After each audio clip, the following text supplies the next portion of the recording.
Sorry, Buck. Welcome to WA. Mitch here from the West Australian. So first off, how are you guys feeling being up in Joondalup, and what's the mood like in the hub? Yeah, no, we're enjoying it, Mitch.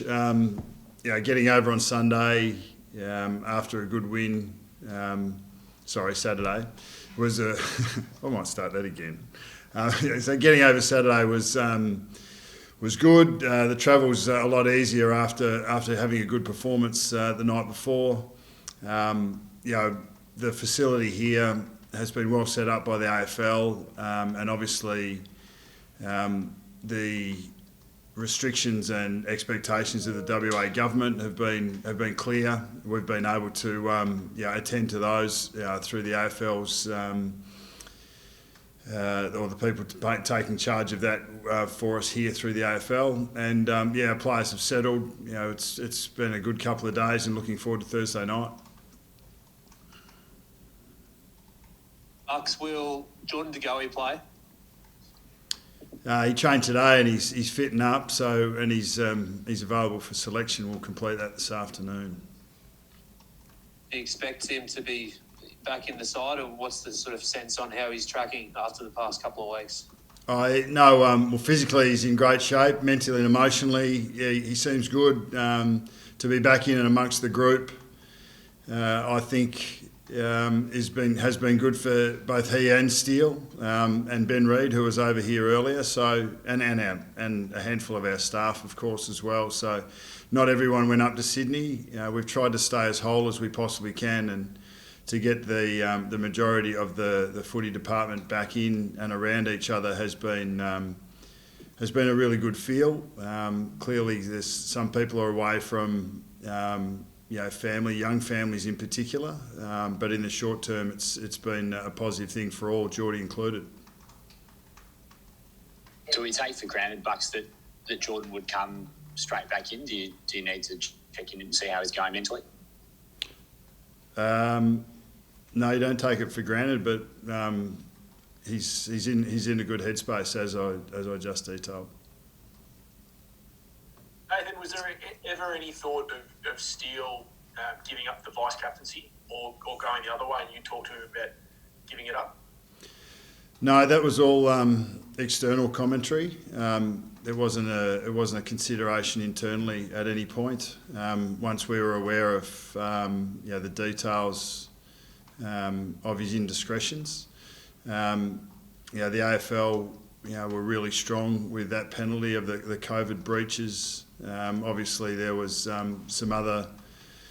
There was obviously getting face to face with Steele was important for us. We were able to do that on Sunday morning, it's now 2 weeks ago. But it was the first chance that we'd had to get everyone in the same room. He's had a chance to apologise to the group and through a video message to the rest of the football club and the members and supporters. So the title of vice captain was not a consideration. His leadership position is not diminished either, I suppose, other than that his most recent form has been not to his own liking or to ours. So as he said, he's got some work to do on that, and we fully believe that he's going to have the capacity to do so. Bucks, you've got a good away record at the moment, and although from a small sample size, a good record at Optus Stadium, 2 wins from 3 games. Does that matter for anything, or does that change given you're in a hub and like nothing you've ever been in before? Yeah, no, we're fairly bullish and capable of trying to find the best case of any scenario, Mitch. So we believe that whatever the environment, whatever the circumstances, where we're playing, home or away, and obviously in fairly abstract situations that we're in at the moment, we still feel like we can narrow our focus and bring our best to the table. As I said, there are challenges, and as have been heavily detailed, there's some setbacks and some pitfalls that we're all facing, all clubs are facing, all players are facing. But I think we're able to sort of come together, look after one another, and the time away together has meant that we've been able to build on that connection piece, which we feel is a really important part of us and holds us in good stead. What about the prospect, Nathan, of you're spending longer than the 32, 35 days that was agreed upon? I mean, is that something that players are still getting their heads around, or is that something that they've probably accepted is going to be the case? Yeah, well, it's nothing that's formally been discussed. There's been the AFL have informally mentioned the possibility of an extra week or two at the end of what we were speculated on to go to round 9, the end of round 9 here. So what that looks like, we're not sure. There's been enough evidence in recent times that to get caught in the could've, should'ves or the maybes really leads you down a lot of dead ends. So we've been able to focus entirely on what we do know. Often we have had really short turnarounds with when concrete evidence has been declared to communicate that to our players and staff. Probably the last 3 or 4 times that's occurred, it's actually come through the media before coming through official channels, which is something we've got no control on, but we try and keep our people abreast of what is taking place in their near futures, because as we all understand, there's plenty that we don't know about in a month's time or 6 weeks' time or 2 months' time. So,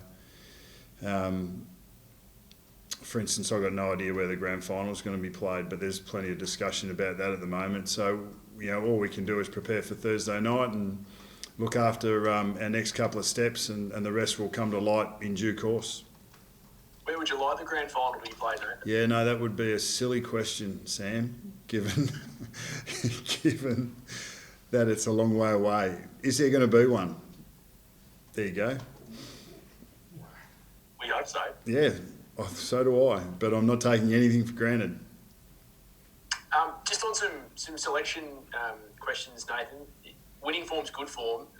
Would you look at tinkering with the side that's not a forced change? Whether you look at a Cameron versus Cox again, Braden Sire, I think, was really good in your last scratch match. Yeah, look, that's a fair question, and it's the idea of maintaining what is a winning, a 1 week winning team, and making unforced changes at times to find better or to share the load across a deeper element of your squad is a constant query to where do you go forward. It has a little bit to do with the opposition strengths and what you think you're going to have to face that particular week. It has a lot to do with trying to find incremental improvement in your own team performance, and there might be marginal differences between one player or another in certain roles. The fact is, we feel like we get really good connection out of all of our players, the depth of our squad, because they're really clear on what their roles are when they come into the senior side, and we had really solid evidence of that with Will Kelly, with Artu and Isaac last week coming in and hitting the ground running as relatively sort of young players or inexperienced players. And so we believe that we've got a squad that we can go to at any given time. And, given what is being speculated about a compressed fixture potentially being on the horizon, we'll need to be able to do that. Nathan, he's maybe a little bit of a whipping boy, but are you satisfied with Mason Cox at the moment?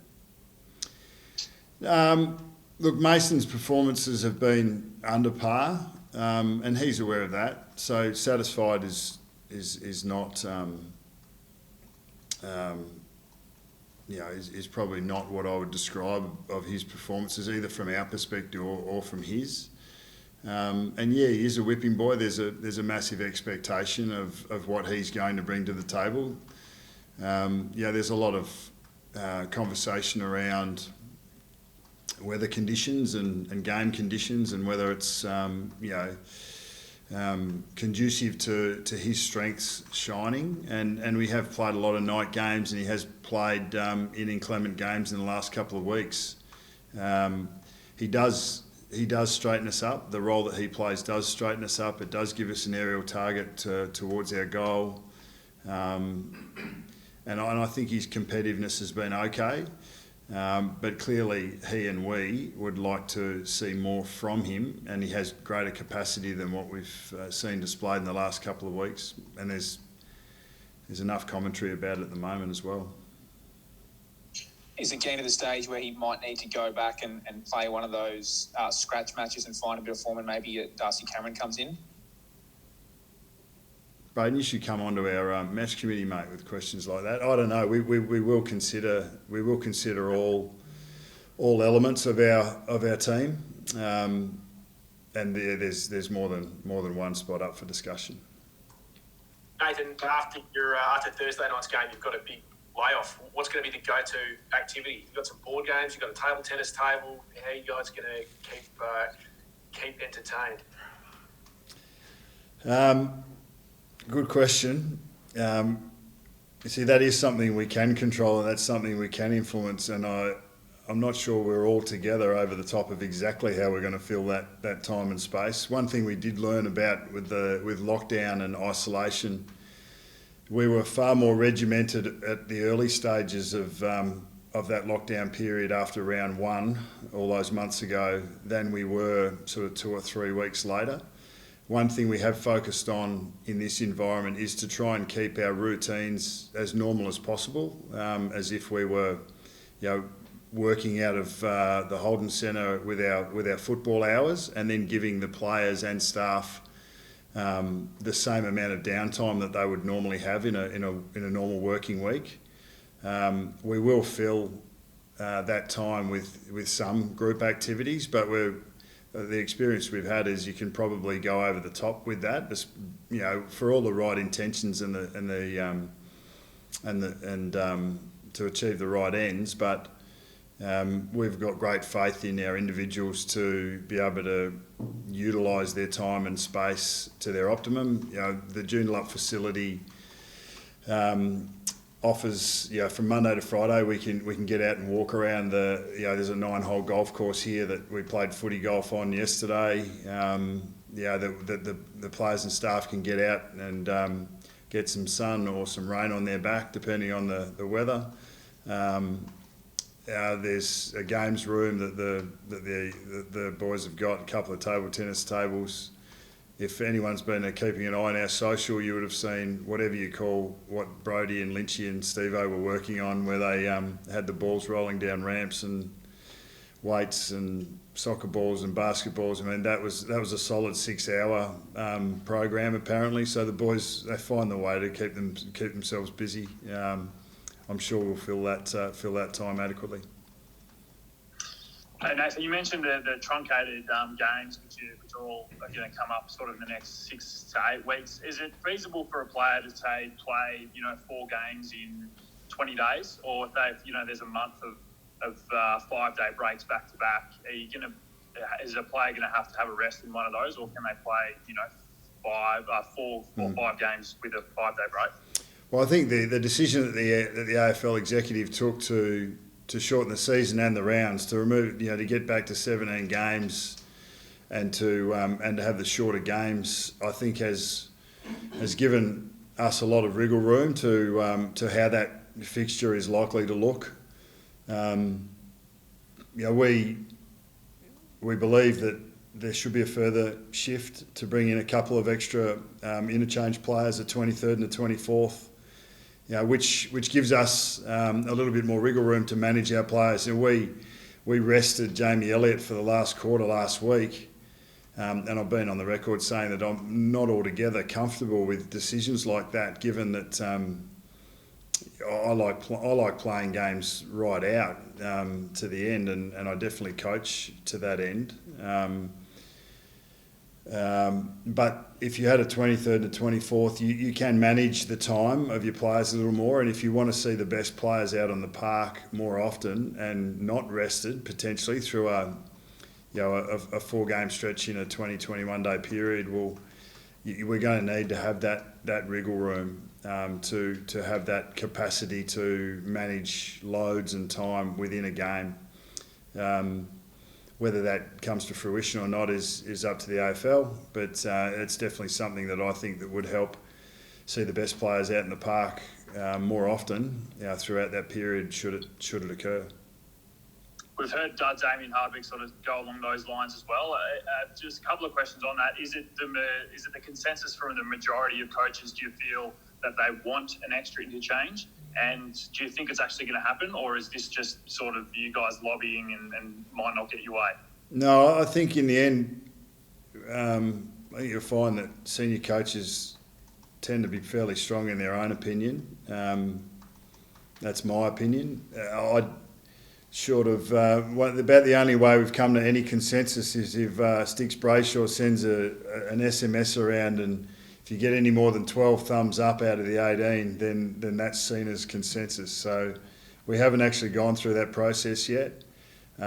We have actually come together really well as a senior 18 to support the AFL in its challenges, especially through the lockdown period and the questions around what the second tier looks like, football department spend, as well as what the season or the fixture return to play was going to look like. So I think we feel like we've been sort of accessed and been able to give the benefit of our perspective to the AFL as part of their decision-making process. That would just be mine in regards to a compressed fixture that I think that to have a little bit more play, I think we all want to see the best players out in the park more often, and that would be one mechanism that I think would achieve that. Nathan, given that you may have to stay out of Victoria for longer, would WA be your preference maybe to stay instead of maybe going back to Sydney or Queensland or Adelaide? Yeah, there are bigger minds than mine, Mitch, that are on that are trying to solve the beautiful mind puzzle that is the fixture. I'm sure that there's X's and O's and equations going all over the place. One thing I do know is that in about 3 weeks' time we will have played both Perth sides and the other team that's here. So our time span will be limited in Perth unless a couple of teams that we haven't played get here. And that's clearly an option that's available to the AFL and to us.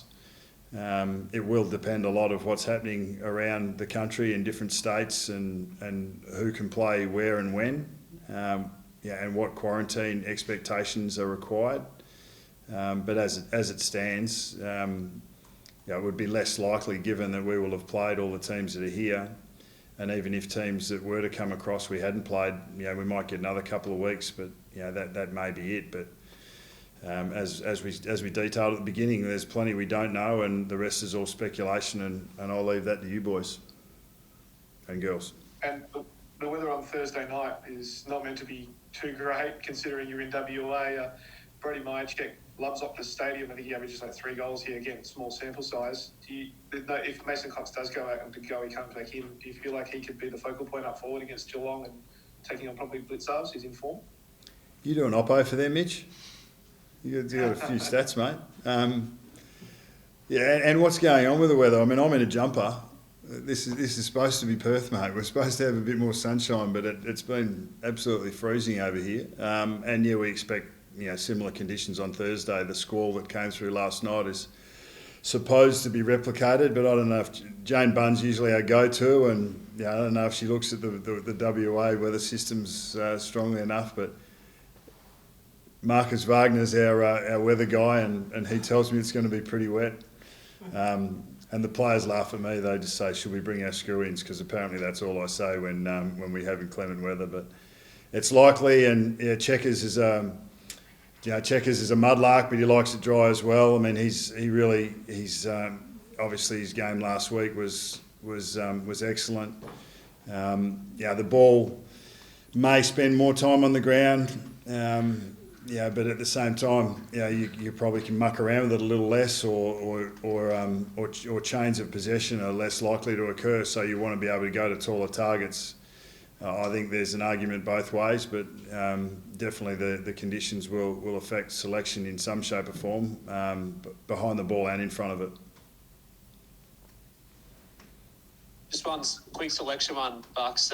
Is Josh Dacos ready to go? Is he all good? He trained well, mate. Yeah, he missed with a strained ankle, and look, it's this is part of the environment that we're in. You know, we're not training. The surface at Holden Centre is pristine, and and that took a couple of years to settle that new oval, and now it's exactly what we want. You know, when you move interstate and when you're finding different venues, of which the AFL have been fantastic, and the New South Wales government last week, fantastic, WA government now. But yeah, we had a couple of ankle tweaks last week, and Dakes missed a game because of it, but he trained strongly today and has been in great form this year, has really come on as a young player for us. It's taken that next step and is seen by us as best 22 at the moment. Ben Reid an option Thursday night, Bucks?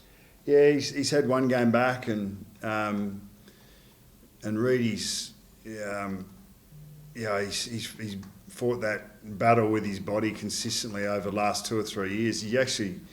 He looks as top of the ground and as good as he has for a long time in the last 6 months.